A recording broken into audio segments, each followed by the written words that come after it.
Assalamualaikum warahmatullahi wabarakatuh. Selamat datang di mata kuliah akuntansi keberlanjutan bersama saya Amri Firmansyah. Dalam kesempatan kali ini saya akan mengulas tentang manajemen keberlanjutan. Setelah mempelajari bagian ini, mahasiswa diharapkan mampu yang pertama menjelaskan apa itu manajemen keberlanjutan, yang kedua memahami mengapa perusahaan perlu menerapkan manajemen keberlanjutan, yang ketiga menyebutkan contoh strategi keberlanjutan di perusahaan, dan yang keempat mengidentifikasi tantangan yang dihadapi dalam penerapan keberlanjutan. Apa itu manajemen keberlanjutan? Manajemen keberlanjutan merupakan strategi bisnis yang dilaksanakan oleh perusahaan berkaitan dengan perusahaan menghasilkan keuntungan, peduli pada masyarakat, serta melestarikan lingkungan, yang dikenal juga dengan konsep triple bottom line.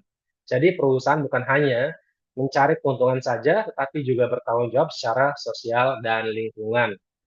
Mengapa manajemen keberlanjutan itu penting? Karena dari manajemen keberlanjutan yang dilaksanakan oleh perusahaan ini, perusahaan dapat menjaga kepercayaan dari masyarakat dan investor. Serta perusahaan juga mematuhi aturan lingkungan dan sosial. Serta perusahaan juga dapat meningkatkan efisiensi dan mendorong inovasi serta menjaga sumber daya alam untuk masa depan perusahaan dan generasi berikutnya. Nah, ini berkaitan dengan contoh strategi manajemen keberlanjutan yang dilaksanakan oleh perusahaan ya.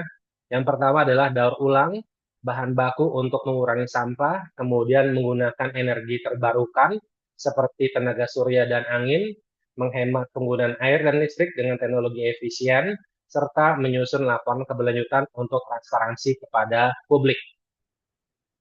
Pendekatan proaktif ya ini perlu dilaksanakan oleh perusahaan, bukan hanya sekedar mematuhi aturan ya. Nah, berkaitan hal tersebut, keberlanjutan menjadi bagian dari strategi sejak awal, bukan sekedar hanya mengikuti peraturan saja.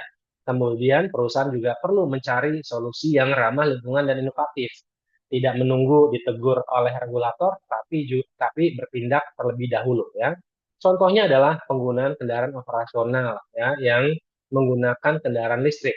Kemudian mendesain produk hemat energi dan mudah didaur ulang.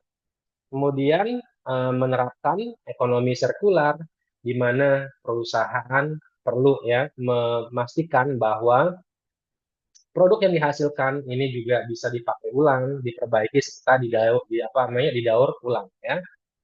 Kemudian berkaitan dengan konservasi sumber daya alam ya, ini perusahaan bisa menggunakan energi terbarukan seperti tenaga surya, angin dan air, melaksanakan atau melakukan efisiensi penggunaan air dan sistem daur ulang air, kemudian mendaur ulang material produksi dan menjaga keberlanjutan rantai pasok dengan audit dan sertifikasi.